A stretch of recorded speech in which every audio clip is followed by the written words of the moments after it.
네, 안녕하세요, 대표님. 반갑습니다. 저희 알고 지낸 지는 좀 됐는데 그죠. 제가 대표님을 이제 하동우 대표님이라는 네. 이름 석자 네. 말고 소개를 드릴 때 네. 조금 약간 '어떻게 소개를 드려야 되지?' 이렇게 고민이 되는 게 네. 워낙 하시는 일이 많으셔 아닙니다. 가지고. 하는 일은 똑같죠. 근데 네. 요즘에 어떤 일 하고 네. 계신지 간단하게 소개 부탁드릴게요. 어 지금 하는 일은 원래 그대로 프랜차이즈 위주로 하는 이제 브랜드를 만들어서 지금은 이제 확장시키는 위주로 하고 있고요.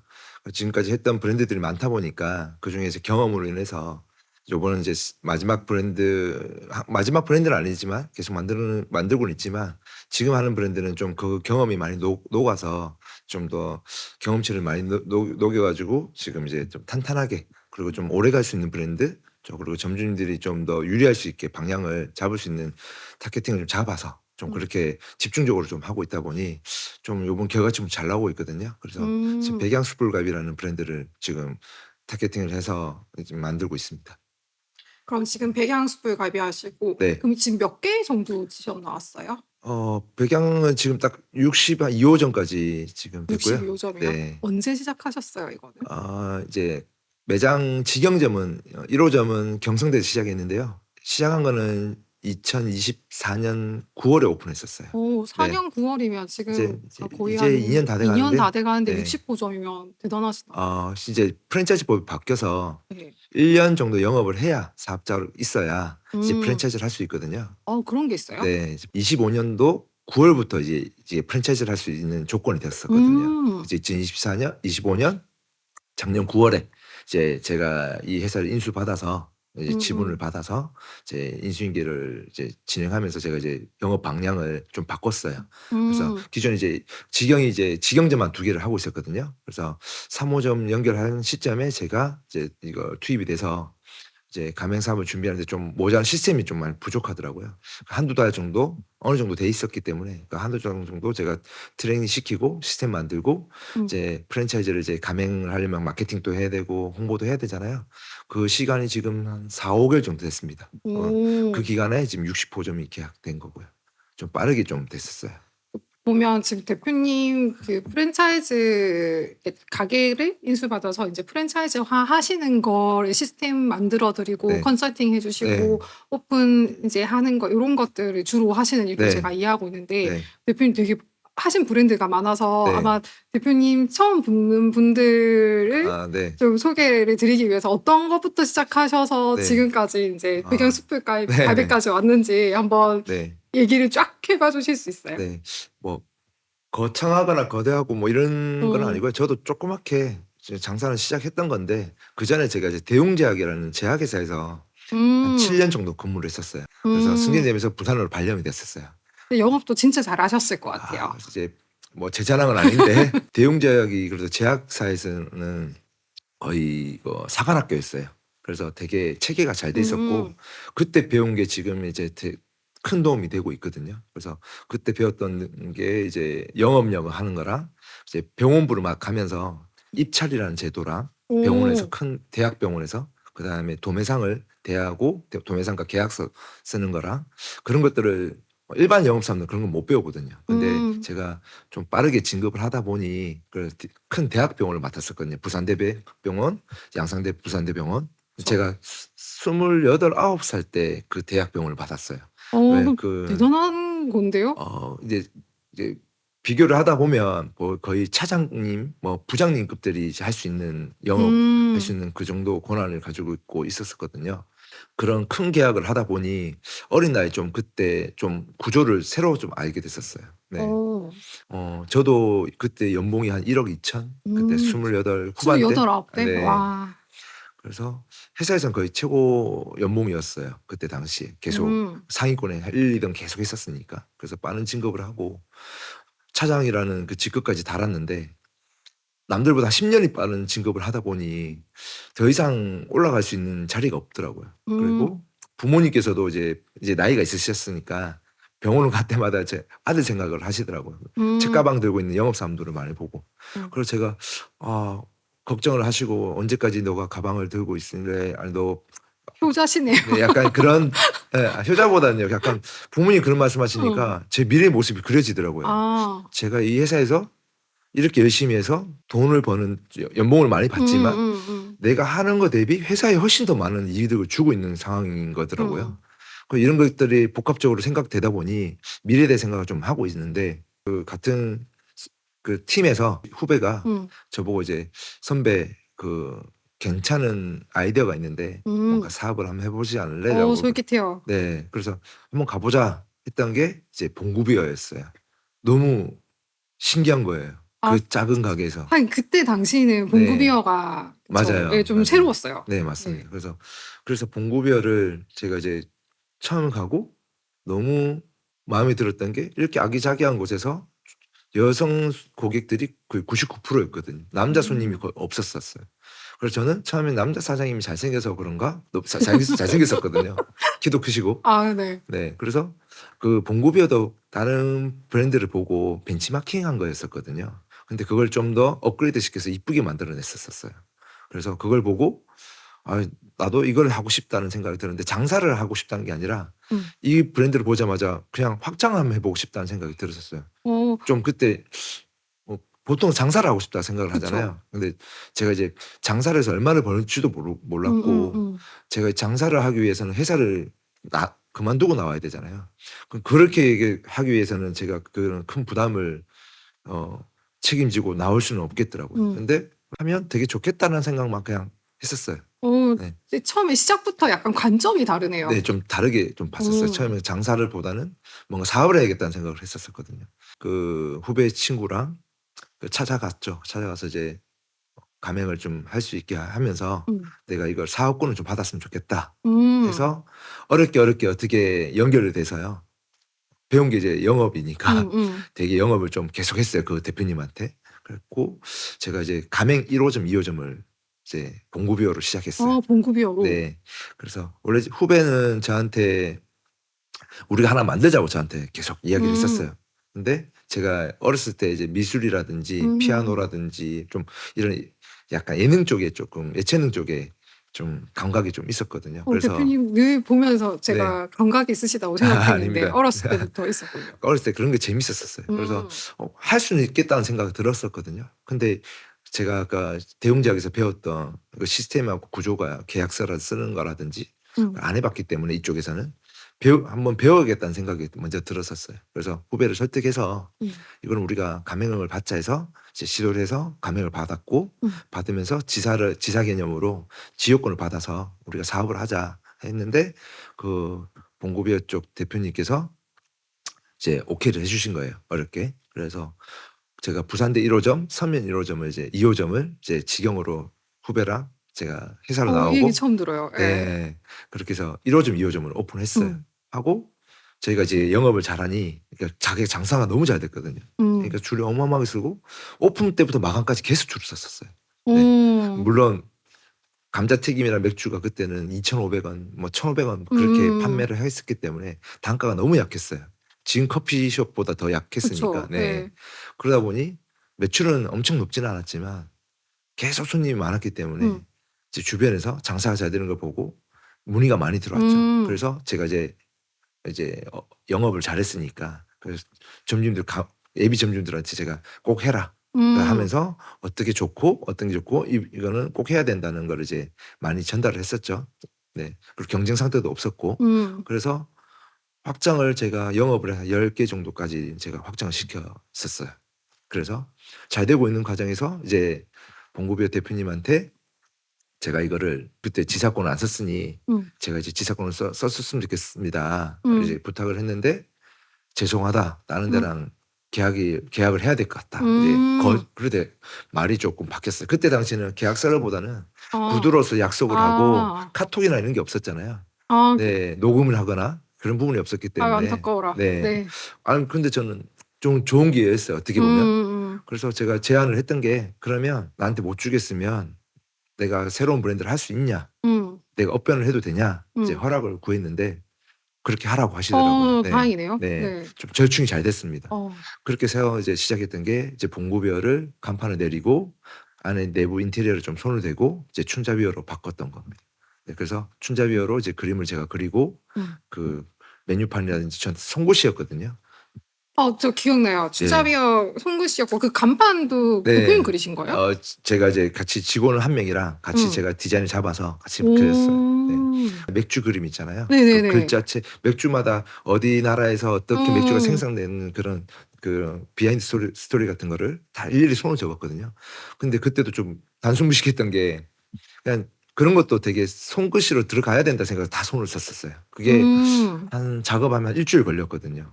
근데 그게 회사도 다니면서 일을 해야 되다 보니까 음. 되게 잠도 못 자고 그렇게 열심히 해서 이제 춘자비로 바꾸고 나서 한 거의 두세 달 만에 2-30 호점이 오픈됐어요.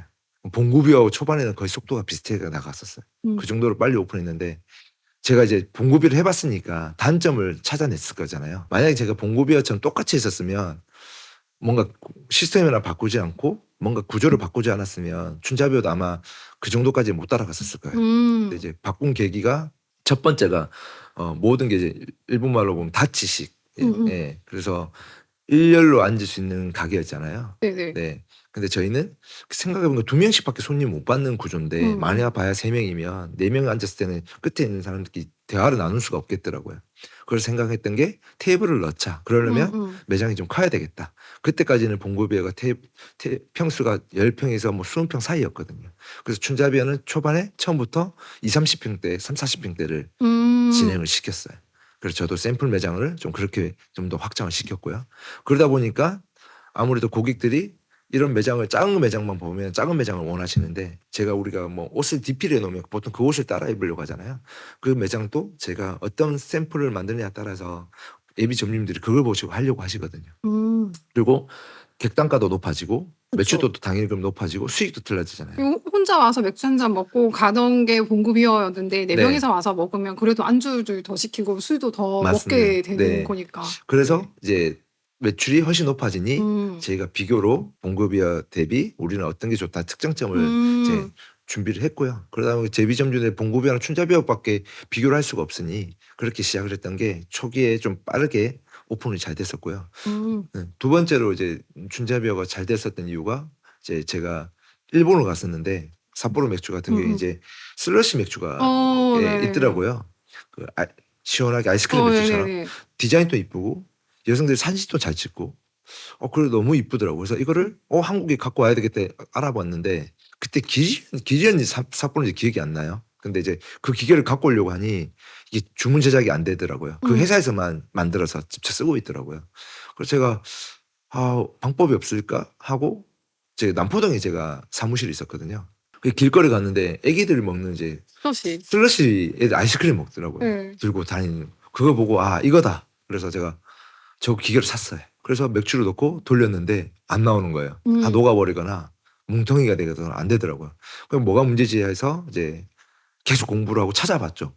이거 만든 사람한테 물어봤고 했는데 온도수만 잘 맞추면은 이게 된다더라고요. 그래서 그것만 바꿔서 시작을 했는데 똑같이 이제 아이스크림 됐어요? 맥주가 나오더라고요. 근데 네. 전 심지어 그 먹은 기억도 있어요. 있으시죠? 네. 네. 그때는 되게 유행이었었어요. 아. 거기다가 이제 하나를 더 첨가했던 게 과일이었어요. 맞아, 맞아요. 네. 지금 제가 뭐 커피숍을 했었지만 음. 그 모닌이라는 그 시럽 회사가 있거든요. 음. 그 모닌 시럽을 사서 여러 가지 샀지만 모닌게 제일 맛있었거든요. 그래서 맥주에다 넣어서 이제 혼합을 해서 이제 슬러시를 만들었더니 과일 맥주가 이제 생성이 된 거죠. 그래서 여성분들이 그냥 맥주 찍는 것도 아니고 이제 과일 맥주를 여러 가지 자몽 맥주 뭐 맞아, 딸기 맞아요. 맥주 생기다 보니 예예예. 포도 맥주 한 5가지 정도 저희가 출시를 했거든요. 그러다 보니까 이제 획기적으로 좀 빨리 그때 당시에 한 100 호점이 한 1년 만에 그냥 빨리 오픈했었어요. 그래서 총 제가 거의 한 180 호점까지 이제 가맹의 속도가 나갔었고요. 이제 그때 당시 봉구벼는 거의 비슷한 수준이었는데 봉구벼가 이제 거의 700개 이상 오픈한 걸로 알고 있는데 이제 봉구벼는 전략이 이제 아까 말씀드린 것처럼 파트너들을 많이 음. 구해서 지역별로 파트너들을 주다 보니 음. 그쪽에서 파트너 힘 있는 그런 프랜차이즈 하시는 분들이 많다 보니 빠르게 확장을 하시더라고요. 저는 그때 그런 노하우가 없었거든요. 음. 지사 없이 저 혼자 영업을 다 뛰다 보니까 몸이 한계다 보니까 영업할 수 있는 만날 수 있는 사람, 영업을 뛸 수 있는 매장, 그다음에 지역마다 가야 되는 그런 시간적인 배분이 안 되다 보니 그게 떨어지는 걸 몰랐었어요. 이제는 제가 알고 있겠지만 한 2-3년 지나니까 저희 옆에 저희가 봉구비어 춘자비어밖에 없었었는데 봉구엔 춘자비어 예. 너무 쉽게 그다음에 음. 춘자사롱, 음. 말자사롱 뭐 비슷한 게 많이 났던 것 같아요. 그게 한 예. 20개까지 나왔어요. 근데 그만큼 잘 됐으니까 벤치마킹 하는 것도 많이 쉽고요. 예. 그만큼. 또 맥주라는 브랜드랑 튀김 종류밖에 없다 보니 음. 누구나 따라하기 쉬웠던 것 같아요. 지금 봐도 쉽고요. 그러다 보니 아류 브랜드들이 너무 많이 생기고 그다음에 너무 포화 상태가 되어버린 상황이니까 그래서 점차적으로 매출도 줄고 경쟁도 떨어지는 상황이었어요. 그래서 이제 나온 브랜드가 역전할매가 탄생이 됐고요. 네, 어. 결국은 봉구비어, 춘자비어 이런 아류 브랜드를 보고 뭐가 부족한지를 잘 파고 들어간 것 같아요. 그렇게 음. 다른 컨셉은 없었거든요. 더 확장 큰 매장에 음. 더 시원한 맥주로 이제 어느 그쵸. 맥주처럼 나가는 컨셉이라 안주를 더 다양화시켰어요. 음. 그 포인트 하나만 챙겼어도 불구하고 1000개라는 매장을 급속도로 다시 아직도 있으니까. 맞습니다. 그래서 그걸 사례를 보고 꼭 1등이 좋지는 않구나. 네. 제일 먼저 시작하는 게. 네. 뭔가 개선이 필요한 브랜드들도 있을 음. 거구나라는 생각을 했고요. 따라 만들기 쉬운 브랜드도 만들면 안 되겠구나. 그다음 음. 따라 만든다 하더라도 내가 어떻게 해서 구조를 잘 만들고 시스템을 만들어서 경쟁성이 있는 브랜드를 꼭 만들어야겠다는 거를 그때 조금 한번 이제 저도 음. 느꼈고요. 그렇게 해서 이제 사업은 대웅제가 다니면서 춘자비를 시작하면서 이제 사업을 발판을 제가 만들었습니다. 그러면 춘자비어 다음에 한 게 뚱부집이에요? 춘자비를 하다 보니 음. 이제 기고만장했죠. 좀 돈을 좀 많이 벌었으니까 세컨 브랜드를 좀 크게 하려고 했었어요. 그래서 음. 단가 높은 걸 해야 되겠다 생각을 했어요. 그런 생각이 들 수 네, 있을 들 것 수밖에 같아요. 없어요. 예. 그리고 돈도 좀 그때는 가맹 교육비라는 게 면제라는 게 잘 없었거든요. 할인이라는 게 개념이 별로 없었어요. 워낙 잘 예비점주들이 막 서로 내달라고 하셨으니까 할인이라는 게 없었기 때문에 보통 그때 돈을 조금 많이 벌었었고요. 그 돈 버는 돈 가지고 이제 과감하게 좀 또 피자 레스토랑을 제가 아 피자도 하셨어요? 네. 그때 유행했던 시카고 피자가 유행했었거든요. 아 그 두꺼운 두꺼운 거. 거죠. 네. 기존의 피자헛이라는 게 너무 대형 브랜드들이 너무 많았기 때문에 틈새 시장을 찾다 보니 시카고 피자라는 브랜드가 이제 서울에서 하나가 너무 잘 되는 거 보고 피자만 팔아서는 내가 또 승산이 없겠다. 그래서 이왕이면 파스타라든지 레스토랑을 좀 전문적으로 하는 게 필요하겠다 싶어서 유명한 이제 셰프님을 불러서 네. 되게 본격적으로 네, 하셨네요. 본격적으로 요거는 좀 잡아보자 해서 어. 6개월 정도 저희가 시장 조사도 하고 그래서 매장 큰 데를 이제 잡아서 월세 거의 1,700만 원? 1,700이요. 그게 벌써 15년 전이니까 지금으로 따지면 물가로 따지면 거의 2천만 원 넘는 그 어디 하셨어요? 그것도 남포동에 2층에 남포동에? 있었어요. 너무 알 것 같지. 심지어 2층이에요. 완전 초메인이었거든요. 예. 올리브영 2층이었으니까. 올리브영 예, 2층. 와. 올리브영 롭스인가? 이게 저 어딘지 알 것 같아요. 어딘지 아시죠? 네. 누구나 아는 자리예요. 네. 그러니까 그때 레시피라든지 이런 거에만 집중을 해가지고요. 제가 그 상권에 대한 거를 잘못 분석했었어요. 남포동 상권은 어마어마하게 관광객도 많고, 네, 그쵸. 네, 유흥도 많고, 저는 그거 보고만 했거든요. 네. 근데 그 생각을 못했어요. 워킹으로 다니는 손님들이 전부 다 길거리 음식을 드시는 거예요. 그쵸. 거기 막 바로 내려오면 떡볶이 집이 엄청 많잖아요. 떡볶이, 그다음에 또 호떡. 호떡 있고 네, 씨앗 씨앗 호떡 호떡 엄청 유명하잖아요. 바로 앞집이네요. 그걸 드시는 분들이 헤비한 걸 못 드시는 거예요. 그쵸. 네. 네. 김밥을 찾거나 그다음에 쇼핑을 해야 되기 때문에 앉아서 드시는 손님들이 이제 드물었었어요. 근데 초기에는 당연히 저희가 다 마케팅도 하고 잘 됐으니까 그런데 이제 시간이 지날수록 이게 매출이 기본 억대를 찍지 않는 이상 운영이 안 되는 수준이었거든요. 그래서 1년 정도는 억대 이상을 운영하면서 큰 마진이 없었어요. 그러다 보니 시간은 가고 마진은 없고 이렇게 해서는 더 이상은 우리가 발전도 없고 가맹도 안 나가고 하다 보니 안 되겠다 싶어서 2호점도 냈었거든요, 울산에. 근데 둘 다 똑같은 상황이 됐었어요. 그래서 이걸 빨리 접고 다른 걸 준비하자. 그래서 그때 당시에 뭐 금액으로 말씀드리면 거의 10억 정도는 큰 돈을 그냥 공중분해 시켰다고 생각하시면 됩니다. 많이 벌고 또 많이 나가고. 네, 그때 또 큰 교훈을 얻었죠. 그래서 뭐 저는 실패했다기보다는 그것도 하나의 경험을 돈 주고 그쵸. 돈 주고 샀다고 생각하거든요. 돈 주고 좀 많이 줬긴 했지만 네. 그래도 근데 대표님 되게 막 많이 빨리 배우시는 것 같아요. 경험에서 막 저는 바로 성격이 좀 급해서 그런 것 같아요. 제가 해서 느껴보지 않으면 남들이 말하는 거는 그분이 물론 그 경험을 제가 받아들이는 그때 당시 제 선배들도 거의 이런 요식업에 선비가 없었기 때문에 더 그렇고요. 요식업 모임이라는 것도 제가 안 가봤거든요. 저는 요리사 출신이 아니다 보니까 저는 그냥 사업적으로만 가다 보니 바라보는 시선이 워낙 틀리다 보니까 이게 제가 배울 수 있는 게 한계가 있더라고요. 그리고 저는 자꾸 사업을 하고 싶으니 방법이랑 그 셰프들이 원하는 그 방향이랑은 제가 안 맞아서 저하고 이제 나아가는 방향을 맞는 사람만 이제 듣다 보니까 이게 요식업을 선택할 때도 아까 춘자비아처럼 경험을 했고 피자를 하면서도 제가 원하는 방향으로 해야 되다 보니까 음식의 그 질이라든지 그런 구조도 그렇고 시스템을 먼저 보다 보니까 달랐던 것 같아요. 그래서 다음으로 생각했던 게 이번에는 프랜차이즈가 이제 두 번을 이제 춘자비를 하고 이제 레스토랑을 이제 프랜차이즈를 하려고 했는데 그게 실패를 두 번을 하다 보니까 맛집으로 하나 그냥 프랜차이즈 말고 내가 단단하고 오래 갈 수 있는 브랜드를 하나 해보자. 직영으로 이제 갈 수 있는 브랜드만 해보자. 했던 게 이제 순비소리라는 브랜드를 만들었어요. 저 따라요. 네. 새우죠. 네, 딱새우로 이제 하는 거고요. 네. 그래서 그것도 이제 저희 레스토랑 경험이 있으니까 해산물 레스토랑으로 뭘 만들자.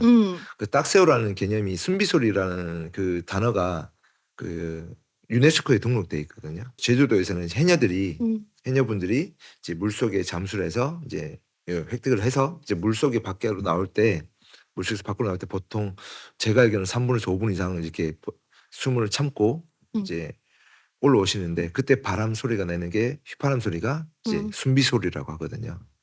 그래서 뜻이 너무 좋은 거예요. 그래서 그걸 보고 제가 샌프란시스코라든지 그런 해외 태국이라는 데 가면 이 새우를 부어서 먹는 저희가 똑같은 딱새우가 아니라 다른 새우거든요. 그런 새우를 깨먹는 걸 보고 이 순비소를 조합을 하고 제가 했던 경험, 레스토랑 했던 경험을 넣어서 이제 만들어낸 게 이제 순비소리 레스토랑을 이제 광안리에다가 오픈을 했었어요. 제가 이제 아기자기하고 이쁜 걸 좋아하니까 주택을 좀 개조하는 이제 10평도 안 되는 가게를 터가지고요. 허가를 받고 마당에 있는 정원에 있는 이제 순비소리를 오픈했는데 공사가 3개월 걸렸어요. 너무 이쁘게 만들려다 보니까 기존 인테리어업자는 이걸 작업을 못하고 미술을 하시는 분을 제가 불러가지고 작업을 시켰어요. 대표님 되게 미감에 엄청 신경 많이 쓰시네요. 저는 이제 항상 여성분들이 뭘 좋아하는지를 먼저 체크하거든요. 네, 그 여성분들이 사진을 담고 싶어 하잖아요. 네. 사진을 담았을 때 일단 기분 좋게 우리가 사진을 매장에 들어왔을 때 보통 식탁부터 왔는데 저희 매장은 손님들이 매장 들어와서 마당부터 그다음에 저희 세면대도 저희가 홀 안에 만들어 놨었거든요. 딱새우를 까다 먹으면 이제 손에 묻으니까. 네. 그래서 세면대도 이쁘게 만들고 정원을 바라보게 그래서 꽃이랑 그 벽면에 이제 디자인이라든지 순비소리 해녀들 사진이라든지 그러다 보니 매장에 들어오시면 한 1-2분 정도는 매장을 돌아다니면서 사진을 찍어 주셨어요. 그래서 미술을 하시는 분을 데리고 와서 인테리어 작업을 시켰던 거고. 그래서 이제 시작을 했고 순비소리는 이제 부어주는 게 컨셉이었거든요. 네네. 네. 그리고 부어주면 드시는 것도 하지만 애기들이 이제 깨먹고 하니까 너무 좋고요. 그리고 연인끼리 왔을 때는 우리가 보통 식당 가시면 짜장면을 먹거나 고기를 구워 먹으면 정신이 없잖아요. 구운데 정신이 없고 손인데 주변이 시끄럽고 불 때문에 불판도 빼야 되고 뜨겁고 위험한 것도 있고 그리고 뭐 대화가 좀 많이 부족하잖아요. 요즘 시대에. 그때 당시에는 이제 그런 거를 제가 뭔가 좀 우리가 순비소리가 뭔가 더 좋은가 제가 분석을 해보니 이렇게 가족끼리 왔을 때 연인끼리 왔을 때도 서로 까주고 먹어봐라 이것도 찍어 드셔보시라 그다음에 문어라든지 이런 게또 랍스타라든지 주면 같이 사진도 찍고 이제 저희가 손질해 드리고 손님들한테 먹여주고 까서 그렇죠. 깨주고 이게 네. 순두부를 제가 기억하기로는 약간 익혀서 이렇게 네, 부어주시는 거였는데 그게 요즘 되게 핫하지 않아요? 요즘에 지금 보일링 뭐 이렇게 해가지고 맞아요. 맞죠? 그래서 너무 잘 됐어요. 그래서 아. 테이블 8개로 제가 처음으로 2억을 매출을 테이블 8개인데요? 네.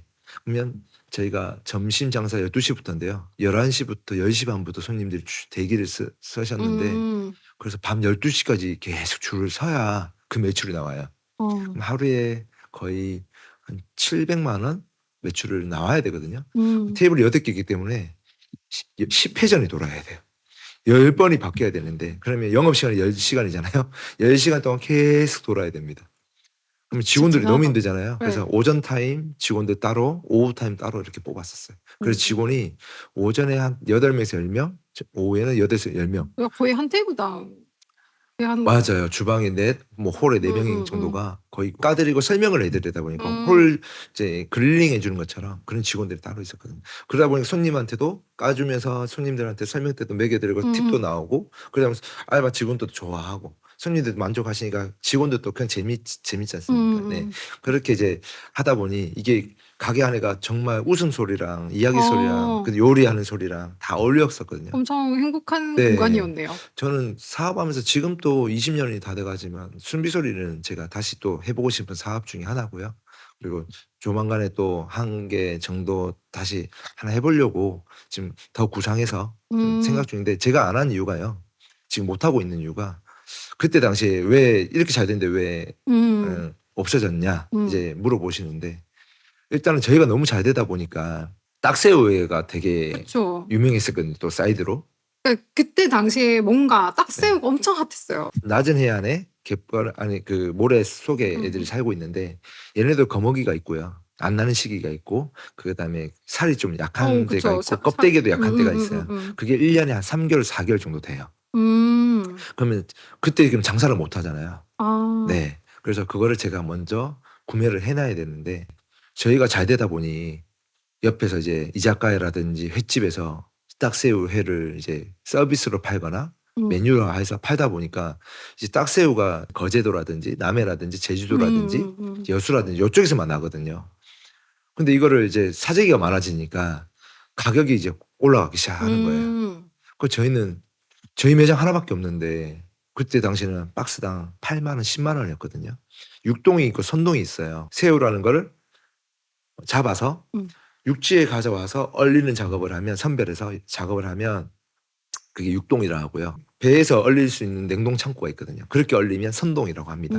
그게 가격이 거의 1.5배, 2배 가까이 차이 나요. 뭐가 더 좋아요? 선동이 좋죠. 바로 얼리니까 배에서. 배에서 육지까지 오는 시간이 있으니까. 저희는 선동밖에 쓸 수가 없었거든요. 왜냐하면 크기가 일정하게 나가야 되고 선도가 좋아야 회를 만들 수 있으니까. 육동을 회를 쓰면 탈이 날 수가 있어요. 그래서 저희는 선동만 썼거든요. 근데 이제 육동도 동이 날 정도로 다른 브랜드에서 이걸 많이 사고 횟집이 워낙 우리나라에 많잖아요. 그렇죠. 가격이 처음에는 10% 20% 오르던 게 이제 저희처럼 똑같이 만든 브랜드도 생기고 하다 보니까 이게 가격이 2배, 3배까지 오르는 거예요. 그때 당시 저도 이제 도저히 안 되겠다 해서 저희가 직영도 몇 개 늘리고 있는 상황이었는데 가맹도 하고 그러다 보니까 더 수요가 많아지잖아요. 그래서 제가 그거를 선동을 한 1년치를 제가 한꺼번에 제가 자갈치 시장에 냉동 창고가 있더라고요. 그 지인이 있어서 박스당 뭐 100원인가 200원인가 이제 한 달치를 주면 거의 한 보관료만 한 달에 200-300 정도 돼요. 그럼 제가 한 1억에서 2억치를 사놔야 돼요. 그럼 그 자본이 있어야 되잖아요. 또 그것도 부담이고요. 그래서 선동을 사놓으면 1년 후에 또 가격이 어떻게 될지 모르지만 제가 사놓으면 안정적이니까 사업이 영위될 줄 알았어요. 그러고 했는데 1년 후에 가격이 5배가 오른 거예요. 원래 가격보다. 한 박스당 10만 원 하던 게 50만 원까지 오른 거예요. 그럼 제가 살 수 있는 게 원래 1억치 사면 될 걸 이제 5억치 사야 되는 거예요. 그리고 점주님 또 판매를 해야 되고 저도 판매를 해야 되는데 원래는 3만 원에 팔던 게 이제 6만 원, 7만 원을 팔아야 되는 거예요. 그래서 제가 이거는 더 이상 할 수가 없겠다. 점점 매출도 줄고 너무 경쟁도 많이 생겨서 자연스럽게 이제 폐업도 되고 없어지게 됐고요. 본점은 그래도 살아남았었거든요. 8년 운영했어요. 네. 7년 차 때, 6년 차 때 이제 코로나가 왔고요. 2년 동안 코로나를 겪으면서 이제 그때 당시 이제 코로나 정부 지원금이 있었거든요. 그걸로 해서 이제 8시 이후에는 이제 또 영업 영업 못하고. 못했고 관광 손님들이 확 줄어버렸고 광안리라는 지역에서 했기 때문에 가게 계약도 이제 건물주랑 계약 끝나는 시점이라서 이제 폐업을 했었죠. 그렇게 했는데 아쉬우셨겠다. 아쉬웠어요. 근데 이거는 꼭 해야 되겠다. 다음에 이제 다시 한번 준비해야겠다는 그냥 아직도 생각은 있고요. 이제 그렇게 이제 순비소를 진행했었습니다. 대표님 너무 재밌어가지고 춘자비어랑 네. 이제 피자집 건너서 네. 순두부까지 왔는데 네. 많이 나왔죠. 네, 맞습니다. 그래서 제가 아까 말씀드린 것처럼 이제는 안정적인 이제 영업을 하고 싶다 보니 이제 아까 제가 모티브는 항상 여성이 주가 돼야 되고 아이가 주가 돼야 남자들은 당연히 여성들이 엄마가 하자는 것에 대해서 움직이게 돼 있잖아요. 동선이. 엄마만 움직이면 가족 6명을 제 고객을 만들 수 있잖아요. 되게 스마트한 전략이에요. 네, 저는 항상 그래서 여성 위주로 무조건 사업을 해야 된다 봐요. 그래서 남성들이 좋아하는 사업들은 뭐 자동차 사업이라든지 뭐 게임 사업이라든지 그런 거는 이제 개인 취미로 하는 사업이지만 여성의 심리만 잘 건드면 제가 갖고 올 수 있으면 이 사업은 번창할 수 있고 잘 될 수 있다고 보거든요. 그래서 꾸준히 할 수 있는 게 뭘까 생각할 때 여성분들이 보통 화장이라든지 이제 음음음. 미용, 이제 머리, 헤어. 저도 미용실 잘 안 옮기거든요. 제가 다니는 음. 원장님께서 제한테 이제 저보고 먼저 미용실 프랜차이즈 좀 할 수 있게 컨설팅 좀 그때 첫 컨설팅이었어요. 음. 그때 순비소리 할 때였거든요. 어. 그래서 제가 괜찮을 것 같다. 음음. 이제 공부를 좀 했죠. 하고 원장님도 디자이너가 이제 준비돼 있다고 하셔서 제가 1호점, 2호점을 오픈을 했었어요. 음. 초반에 잘 됐고 제가 또 손을 댔으니 기존 미용실처럼 하면 안 되잖아요. 그래서 음. 커피숍 같은 편안한 공간을 좀 만들어야 될 것 같아서 정말 이쁘게 만들었어요. 음. 네, 그래서 커피숍 공간도 만들어주고 음. 네일 공간도 만들어서 여러 가지 내가 손님들하고 와서 그냥 머리를 안 하더라도 누군가 기다리면서 대화를 하고 책도 보고 영화도 볼 수 있게 공간도 만들고 그래서 진행을 했는데 서면에 했는데 그것도 제가 상권 분석이 좀 잘못된 거였어요. 음. 왜냐하면 우리나라에서 음. 거의 원투로 제일 많은 피부과 성형외과 많은 것도 서면이지만 미용실 제일 많은 게 서면이었어요. 음. 그러다 보니까 워낙 저가 싸움을 해야 되는 자리에 이렇게 큰 돈이 들어가 디자이너를 많이 뽑으면서 하다 보니 수익 타산이 안 맞는 거였어요. 네. 그러다 보니까 그 미용실도 물론 당구국이 많았지만 수익이 너무 안 좋아서 한 개 매장 그대로 운영하고 한 개 매장은 폐업을 하면서 그게 한 3년 정도 했었거든요. 그래서 그렇게 하고 3 호점은 이제 제가 투자를 했는데 투자를 하는 매장이 뭐냐면 이제 복구머리였어요. 그 복구 미용 전문 미용실을 제가 음음. 전문적으로 하시는 분하고 제가 투자를 해서 오. 했는데 그게 지금 한 12-13년 됐거든요. 지금까지도 잘 됩니다. 잘 될 것 같아요. 네. 그래서 센텀이 있고요. 저는 이제 올해로 이제 계약을 제가 종료를 하고 투자한 거를 음. 이제 회수를 했는데 제가 투자금의 한 2-3배 정도는 수익이 났어요. 오. 그 순비소리 하면서 고렇게 쪼끔 했던 미용실도 했었고요. 화장품을 또 아까 같이 했던 공동대표가 음. 한창 한류 1차 한류 음음음음음음. 열풍이었거든요 그때 당시.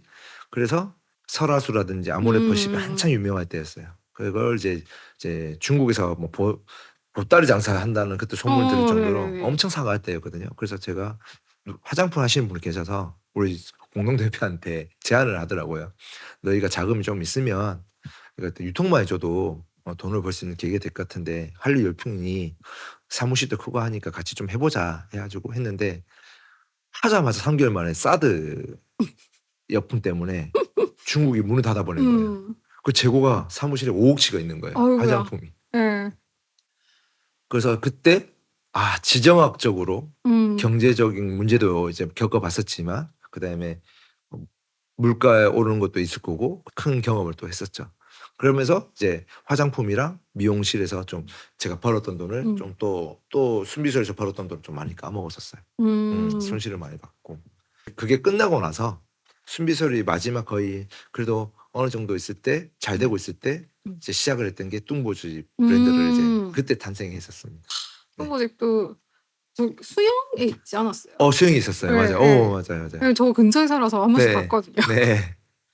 감사합니다. 그때 수영에서도 제 직영으로 했었거든요. 그게 음. 이제 저 부산 1호점이었어요. 무늬 되게 예뻤어요. 맞아요, 무늬 맞아요. 되게 예쁘고 제 원래 껍데기를 안 먹거든요. 네. 근데 그 집 껍데기 먹었어요. 맞아요, 맞아요. 뚱보질 만들 때 또 고민을 하고 만들었을 거잖아요. 저는 음. 항상 브랜드를 만들 때 최소 6 개월 정도는 탐색을 합니다. 무슨 탐색하세요?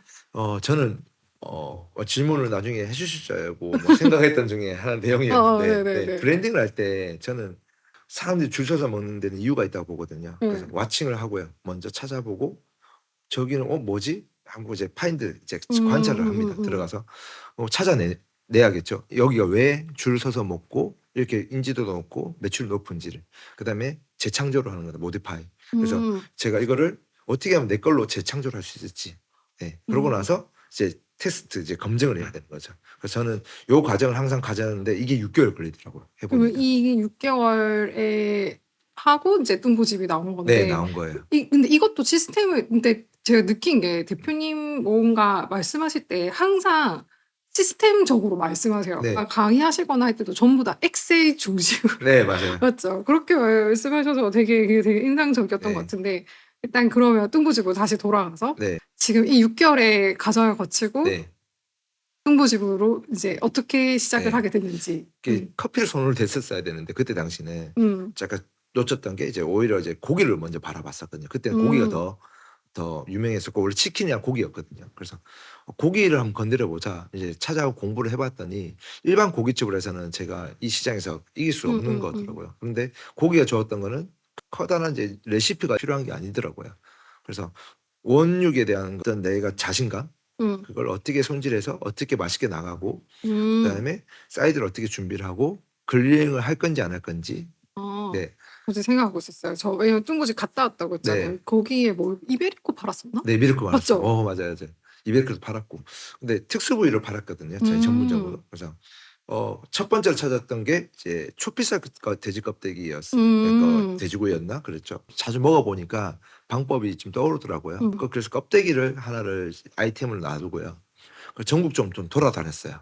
그래서 찾아보니까 이제 특수 부위를 파는 데들이 몇 군데 있더라고요. 근데 전문점으로 프랜차이즈를 안 하고 있는 이유가 말 그대로 특수 부위이기 때문에 그 부위가 잘 나지가 않아요. 네, 그리고 다루기도 힘들고요. 보면 새우살 이런 특수 부위들은 요만큼 나오잖아요. 그래서 비싼 거고. 똑같아. 돼지도 특수 부위들이 가브리살부터 해서 뭐 목덜미살, 뭐 꼬들살 이런 부분들이 있는데 그런 걸만 위주로 하다 보니 아무래도 못하겠다는 생각이 들더라고요. 그래서 제가 생각했던 게 딱새우를 해봤으니 그런 걸 특수 부위를 내가 그러면은 공급을 받을 수 있는 업체를 찾아야 되겠다 해서 우리나라 제일 큰 도드람이랑 선진 푸드를 찾아가서 가능한지 하시네요. 네, 먼저 체크를 했어요. 아. 네, 가능하더라고요. 네, 이거 매출이 이 정도 나올 건데 저한테 수급을 얼만큼 해줄 수 있냐 이제 제안을 했더니 가능하다고 하시더라고요. 제가 원하는 수치만큼. 제가 이제 춘자비어라 했던 거랑 순비소를 했던 경험이 있으니 그쪽에서도 이분은 프랜차이즈를 할 계획이 있구나 해서 그렇게 선뜻 대답을 해주신 것 같아요. 그래서 그런 경험이 되게 어떤 계약을 할 때 그런 경험도 무시 못하는 것 같습니다. 그쵸. 네. 모든 그냥 하는 경험은 없고. 네. 맞죠. 그래서 특수 부위를 만들고 껍데기를 만들고 이제 마지막으로 세 번째로 굽는데 제가 아까 말씀드린 여성들이 좋아하는 사진 찍는 게 필요하겠더라고요. 그래서 찾아봤더니 불판 특이하게 파는 집을 서울에 한 군데가 있더라고요. 그래서 그게 우리 공사 철판처럼 나오는 철근 불판이었어요.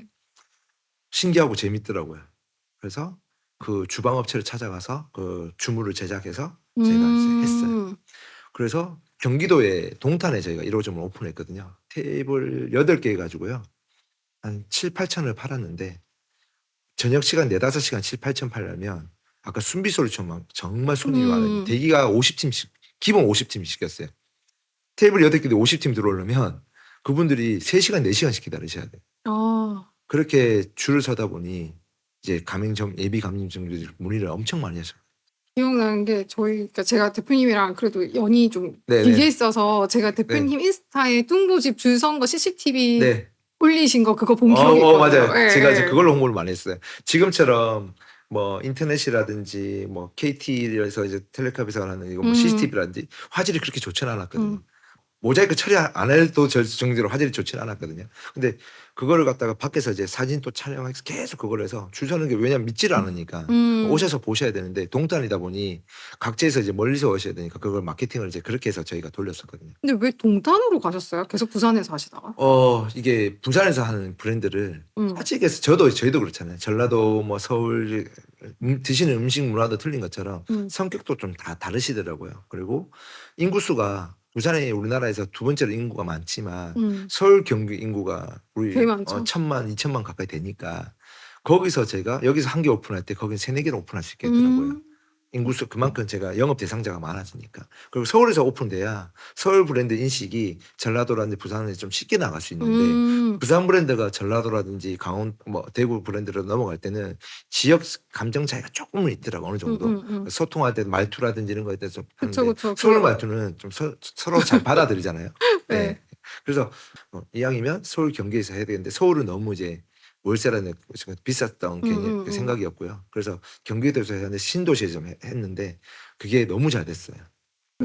그래서 확장을 중심으로 시스템을 좀 더 구축을 하고 해야 되는데 그때 당시는 못 따라오게 해야 되는 개념이 내가 빨리 확장을 해야 한 발 못 따라오게 해야겠다는 그 개념이 1순위였어요.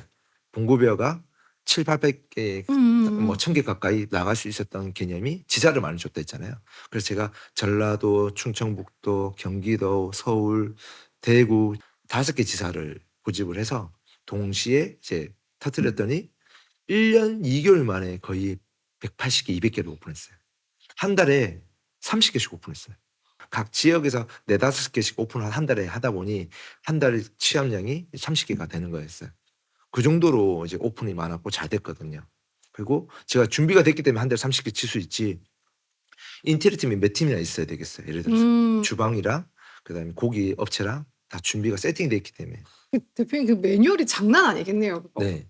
저는 약간 what if thinking이라고 저는 책에 나와 있는데 저는 항상 위험할 거, 음. 불안한 거, 안 될 거를 계속 나열합니다. 머릿속에서. 음. 잘 될 건 당연히 제가 요것만 음. 해결을 해 놓으면 자연스럽게 잘 될 거를 하는 거는 당연히 제가 세팅을 할 때 준비돼 있어야 되는 거고 음음음. 진행하면서 하는 거는 이걸 무조건 우선적으로 매일매일 생각합니다. 그래서 이거를 직원들이라든지 저는 공동대표라든지 지인들한테 뭔가 사업을 할 때는 음. 여기서 뭐가 리스크가 있을 건지 앞으로 내가 여기서 뭘 해야 보완할 수 있을 음. 건지 이 문제 저 문제 우리가 지나가다가 저는 MBTI가 ENTJ인데 N이 막 S는 즉흥적이잖아요. 근데 N은 별 상상을 좀 많이 하거든요. 성공하는 대표분들이 네. 다 NT라고 하더라고요. 그렇죠. 약간 저는 아직 성공은 안 했지만 성공하셨죠 이 이게 정도면. 잡생각이라고 저는 생각했는데 예. 이게 일에 도입되냐 보니까 어. 이게 그 리스크를 좀 많이 해결하는 것 같아요. 그래서 어느 순간 일이 닥쳤을 때 음. 사람들은 뒤통수 탁 맞고 아 하고 이제 정신 못 차리고 있는 시간에 저는 그게 남들보다 좀 빠르게 해결해요. 그러니까 미리 그거에 대해서 다 조금 고민하시고 네, 그거를 그런 게 많다 다 보니까. 매뉴얼화 해 놓고 네.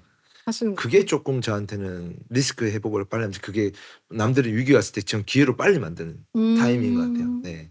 그런 걸 좀 기회 포착 잘하고요. 그리고 남들은 생각하는 시간이 길 때 저는 과감하게 또 투자를 해요. 음. 돈이 있든 없든 저는 그게 마음가짐이라고 생각하거든요.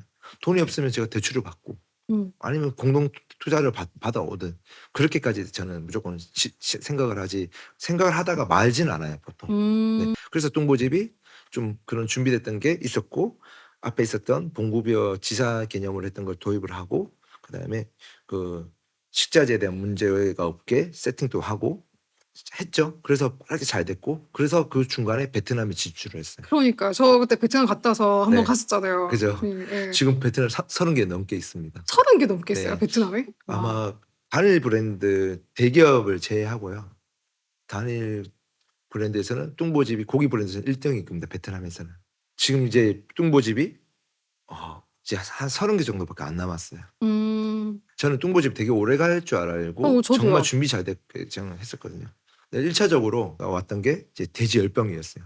F&B가 쉽지가 않네요 네 쉽지 진짜. 않습니다. 이게 매장 하나 했을 때는 리스크가 뭐 내가 손해를 봐도 하나만 볼 수 있는데 이 우리 점주님들 식구들이 200개 매장을 제가 타격이 오니까 지정학적도 아니고 이번에는 또 다른 문제가 생겨버린 거잖아요.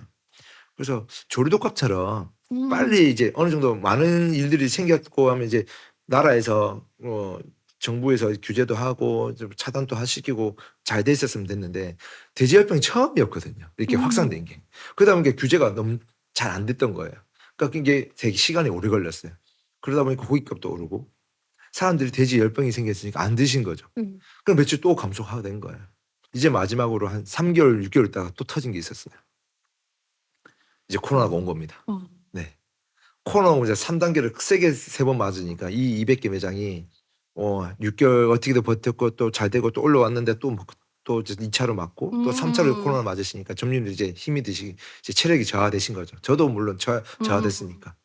그러면서 이제 8시 이후에는 집단 식사도 못 하게 만들었었고 또 단체로 먹는 것도 못 하게 돼 있었고 그러다 보니까 매출이 아무리 영업을 잘 하더라도 점심때 장사하더라도 2 시간 영업 가지고는 그쵸. 유지가 안 되거든요. 이게 남은 매장분들은 그래도 가능했던 게 점주님이 직접 운영하신 분들은 그나마 나았어요. 근데 뚱보집은 제가 본사에서 다 거의 작업이 돼서 왔었거든요. 그러다 보니까 큰 문제가 없었기 때문에 오토 매장도 많았었거든요. 그리고 2 개씩 하시는 분도 많았어요. 너무 잘 됐으니까. 그러다 보니까 그런 매장들이 빨리 폐업이 됐었어요. 운영도 안 하시고 오토 매장이었기 때문에. 왜냐하면 손실이 더 컸죠. 점주님 집주하면 자기 인건비는 좀 더 그러니까 부담이 하니까. 됐었으니까. 그러다 보니까 지금 이제 뚱보집이 지금 한 10년 차 다 돼 가거든요. 네. 지금 남은 브랜드 그렇고요. 이제 베트남도 똑같은 코로나를 겪었는데 베트남은 한 번 더 이겨내면서 더 지금 확장이 잘 된 케이스고요. 음. 네. 그래서 똥고집도 한 번 더 살려보고는 싶은데 근데 뭐 제가 그 생각하고 아이디어를 잡고 있는 찰나에 이제 커피 브랜드를 이제 아. 이제 코로나 때 너무 힘든 과정에 코로나 시기에 때 이제 커피를 하게 됐거든요. 그래서 다음 이제 이야기는 이제 커피 브랜드 이제 말씀을 드리려고 음. 하는 겁니다.